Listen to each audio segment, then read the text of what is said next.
أولادي لما قاعدي وأولادي سكري شفتي ما كان أولادي وح بدني سو شيء جديد عن صدي ما كنت بقين وح عن كلام الشيء أنا أولادي قف عن كلام الشيء ده عن يريد المها عاوي وح إلى ما أنت يريد سو شيء جديد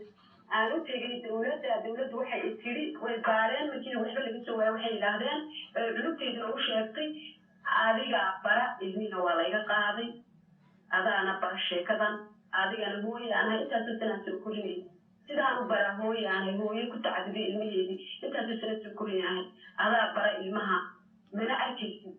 ما كان محاكمة أفوري وحلي النقطة المتقانين النقطة يجيب بدي وحولي إنها مسكحة كبيرة تا الماء يلا تصي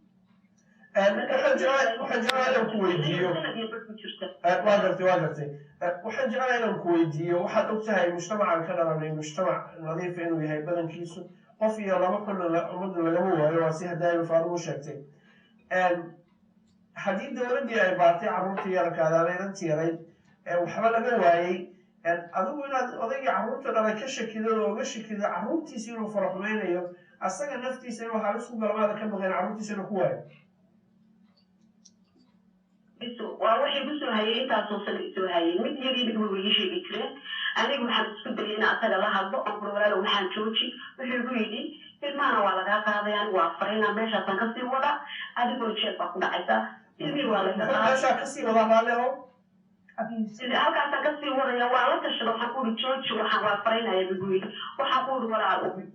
أبي يسكبوا هكي كسي جيت اللي أنا بقعمي واقف محمد أنا هي أستاذ دول كروي دول تبى متيجي. واقف. مركز دول تيجي إنه ولا باري إنه توي شيكتي وحيد في ساعة ساعة ودخلت عليه أيضا أبرتا ويقول الوقت يجي بدبريا أبرتا إلما على إلهيو إنه هي ولا قاضي أسجلوا جي شرشة واحد أسجل عن كسية أنا قالوا حالي يجي بشي وين ما أعرفه. واقف. أنت أنا هكذا أقول بمن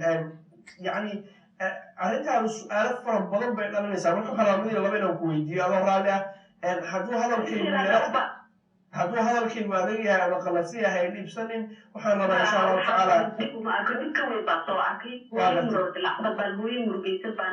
hooyo bulshada soomaaliyeed aanay awood siin baana wuxuu ku yidhaha ilmihii gaaleeyey marka aniga markan waraaqahayga aragtid ama dhibaatada ay haysta aan life kula kulmo markaasaa dhigi kartaa hadda waxaa ma sheegi karta sababtoo ah telefoon ma kala furan واقف carruurta la fara xumeeyey kooda ugu yaray masuu jiray aad sheegtay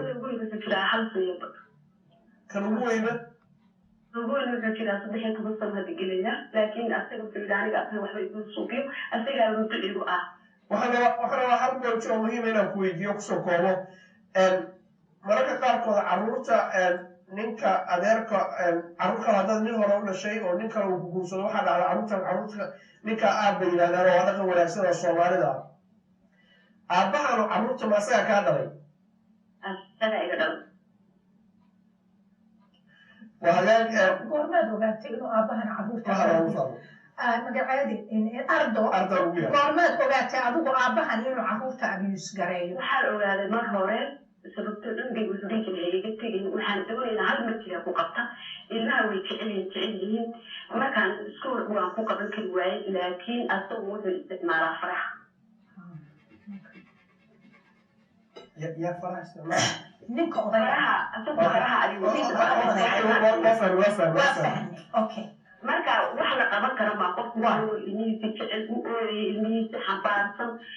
dareemaya jacayl adiga way kaa jeclay marka 24 hours ilmahaysid adiga markaan aabay jeclaanay waa runtaa sideed ku ogaatay adiga marka carruurta waxaan ku ogaaday aniga waxyaalo badan oo kamid a ayaan arkay waxaan arkay cunug yar oo maxay ahaatay aan baamba u xiday aan u dhiibay uu baalaha cunugtii way oyday baambakeega bedelay ani asma oqoon waxba ma oqoon ugama filay marka cunugta waxaan ku arkay dhiig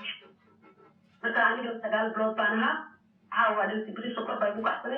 إلى مش يجي وندير وين كان صح وأنت معاه الفلوس أنت واحد مدي كل شيء جدا مدي سجنا هاي مثلا كان مدوش ويسيس دويسيس بالعند كتوينا دويش أنا مرة بالعفن أو يعني أنا كادروري كده أيوة واحد تيجي تقول ده وامشي اللي بعتها زي كده مدير بس أنا اللي باري لبدي سنة وقت كسر وحنا شو كاملة أو نشرع لكن لا بالي وحالي سوسو تشري ويقول لنا نسكحلي كديريسا wiilkayga weydiiya gabadha maskaxda ka dilaysa maskaxda ka tifantahay ha laga ilaaliyo ilmaha maskaxda waxaan u tegay waa laybar dadka tiyaatarka waraaqahayga wata wax kasta wata ilmihii wuxuu yidhi maxkamadda ugu dambeysay waxay tiri ilmaha asaga haysanaya ayadana sanadkii 2 jeer ha aragto waa maxkamaddu waxay go-aan kusoo gaarsiisay inaan hal mar bishii arko oo bishii asaga wuxuu dhalayaa liwdigay ilmaha laga ilaaliyo waa gartay walaal waxaa la dhahay waqtiga ugu celinayaa waxaan jeclaan soo koobo